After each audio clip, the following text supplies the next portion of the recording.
3주일에 듣는 복음 말씀은 사실 예수님의 녹이 띈 모습 같은 그런 이미지가 쉽게 연상은 됩니다.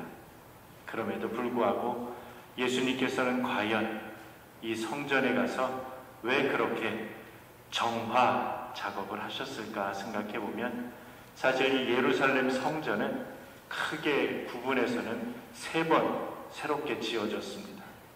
제일 첫 번째 지어진 게 기원전 솔로몬 왕 때, 기원전 한 900년쯤에서 솔로몬 왕 때 처음으로 지어졌습니다.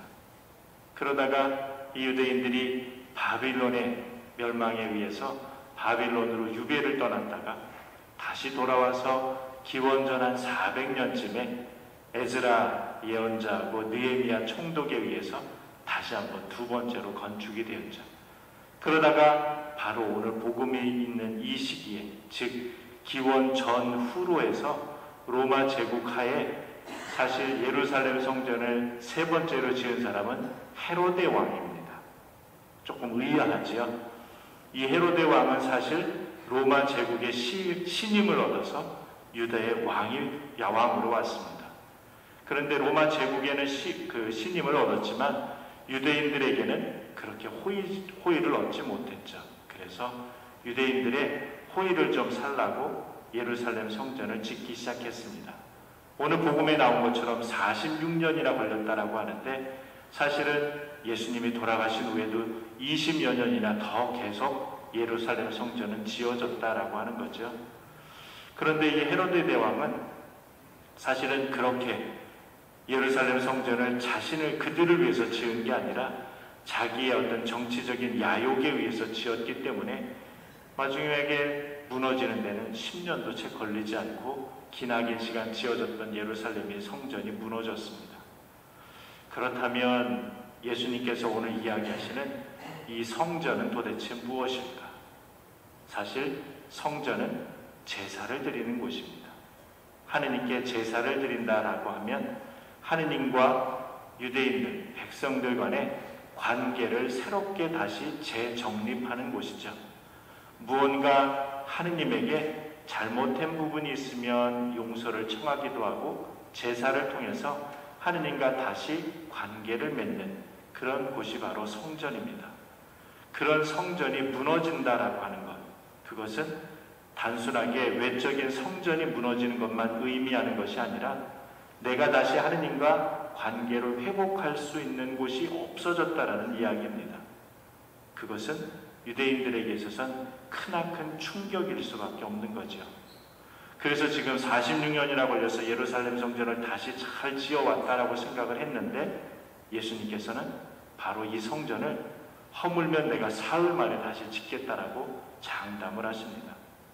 오늘 성경 말씀대로 그분께서 성전이라 하신 것은 당신 몸을 두고 하신 말씀이다 라고 이야기를 하죠.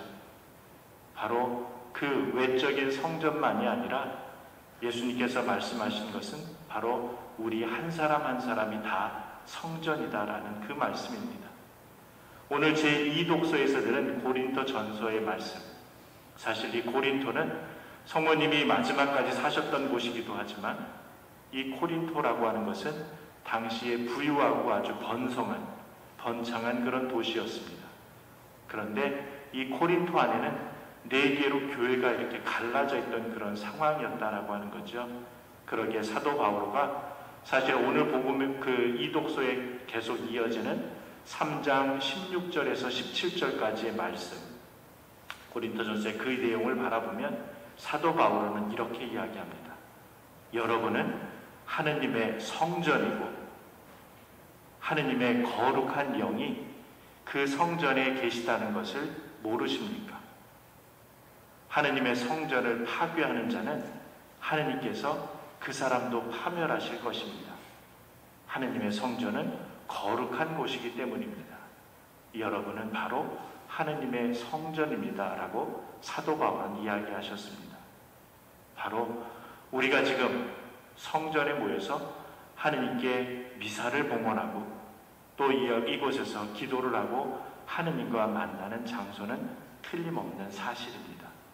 그럼에도 불구하고 외적인 성전을 아무리 훌륭하고 멋있게 짓는다 하더라도 그 성전에서 기도하고 있는 우리 각자, 우리 신앙인들 한 사람 한 사람 한 사람이 올바로 성전으로 세워지지 못한다면 어쩌면 우리는 이미 겉만 번지르하고 속은 비어있는 성전을 만들 수도 있다라고 하는 거죠.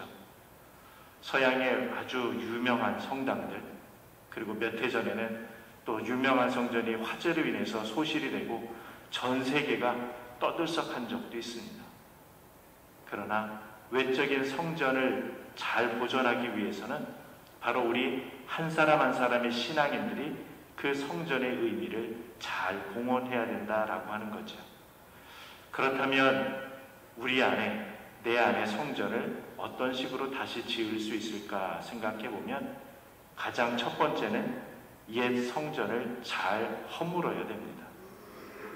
어쩌면 바리새인이나 율법학자들처럼 그동안에 그들이 옳다라고 생각하면서 자신들만이 가지고 있었던 고집, 선입견, 또 다른 사람들을 판단했던 그런 많은 아집들로부터 옛 성전을 허물어야 된다라고 하는 거죠.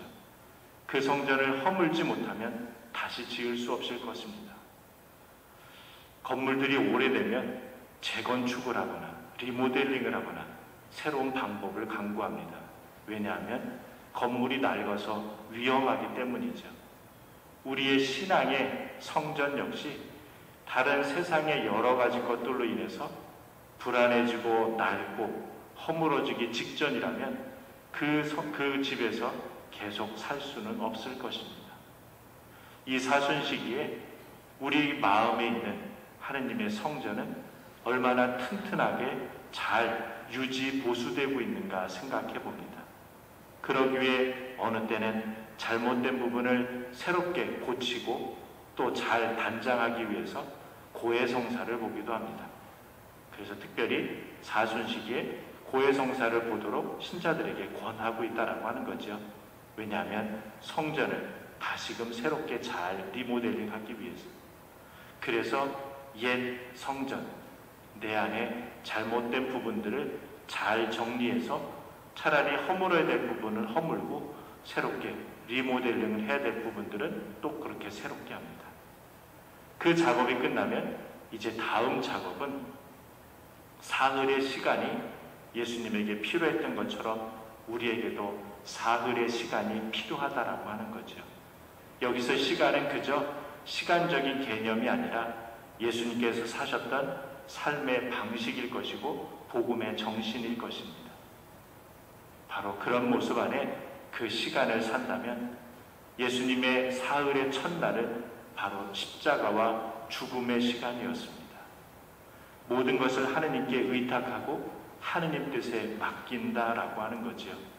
그러기에 하느님 뜻에 맞지 않는 것은 죽음으로 과감하게 끊을 수 있는 우리의 결단도 요구되는 것 같습니다. 그리고 둘째 날은 바로 침묵의 시간입니다. 예수님께서 죽음을 통해서 이 세상 안에서 침묵 가운데 돌무덤에 묻히셨던 순간입니다. 우리에게도 마찬가지로 어느 때는 주변의 여러 가지 소음들, 불편함, 또 내 마음을 불편하고 힘들게 하는 수많은 일들이 벌어집니다. 그럴 때 즉각적으로 응답하거나 즉각적으로 우리의 감정을 표현해서는 일이 안 될 뿐만 아니라 하느님의 사랑을 실천하는 것도 더딜 수밖에 없다라고 하는 거죠. 그러기에 침묵의 시간은 꼭 필요할 것입니다. 그리고 그 침묵의 시간은 그저 마음을 움켜잡으면서 말만 안 하는 그런 순간이 아니라 그 침묵 가운데 하느님과 온전히 만나는 시간일 것입니다. 그렇게 하느님과 만나면서 침묵의 시간을 겪을 때 우리는 비로소 사흘날 부활의 기쁨을 만끽할 것입니다. 결국 새로운 성전, 우리 마음 안에 있는 성전을 짓기 위해서는 죽음과 그렇게 침묵의 시간을 통해서 하느님의 성전을 새롭게 세울 것입니다. 내 안에 세우는 그런 성전은 사도 바울께서 이야기하셨던 것처럼 내 성전만 중요한 게 아니라 바로 옆에 있는 우리 다른 신자분들의 성전 하나하나가 다 중요하다라고 하는 거죠. 그래서 끊임없이 다른 사람을 비난하거나 다른 사람을 미워한다면 그 성전을 허무는 것과 똑같다라고 하는 거죠. 그러기에 내 성전이 중요하다면 다른 사람의 성전, 그 안에 계신 하느님도 당연히 소중할 수밖에 없다라고 하는 거죠. 이 성전 정화는 그저 성전을 새롭게 짓는 것뿐만 아니라 서로의 성전을 하느님께 함께 봉헌한다라는 그런 의미일 것입니다. 그렇다면 이 성전은 바로 어떤 의미일까? 이 성전을 내 안에 짓는다라고 하는 것, 그것은 틀림없이 두 가지 것이 우리에게 요구될 것입니다. 내적인 것과 외적인 것. 내적인 것은 당연히 기도의 삶이겠죠. 그 기도의 삶이 우리 성전을 끊임없이 지탱해주고 또 새롭게 가꾸어 줄 수 있는 중요한 모습일 것입니다. 그런데 어느 때는 기도의 모습만 간직하고 있다면 반쪽짜리 성전이 될 수 있겠죠. 나머지 반쪽은 바로 온전한 사랑의 실천, 봉사의 삶일 것입니다. 어떤 외적인 봉사도 있을 수 있지만 끊임없이 다른 이들을 위해서 우리가 기도의 은총으로 받은 그 선물을 나누어 준다라는 그런 의미일 때 그 사랑과 그 봉사의 그 마음은 나머지 우리의 반쪽의 성전을 채워주실 것입니다.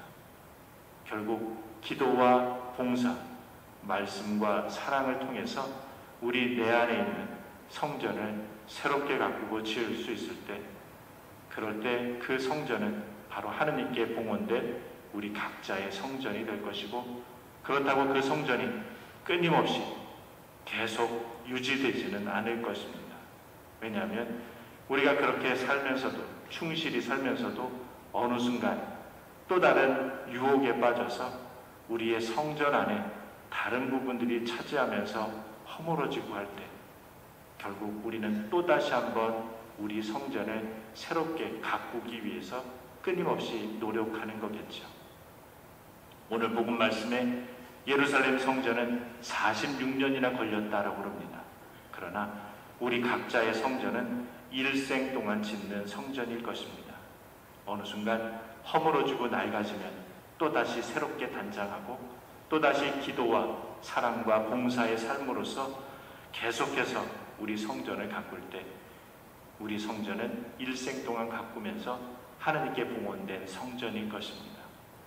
사순시기를 보내면서 혹여 우리 성전 안에 허물어지거나 혹은 빛이 바랬거나 그런 것은 예쁘게 단장을 해서 페인트 칠도 새로 하고 또 허물어진 것은 다시금 또 보수도 하고 하면서 내 마음 안의 성전을 가장 예쁘고 보기 좋게 하나님께 봉헌할 수 있도록 우리의 내적인 삶 또 외적인 삶을 통해서 우리의 성전을 잘 가꾸어 나가는 이번 한 주간이 되면 좋겠습니다.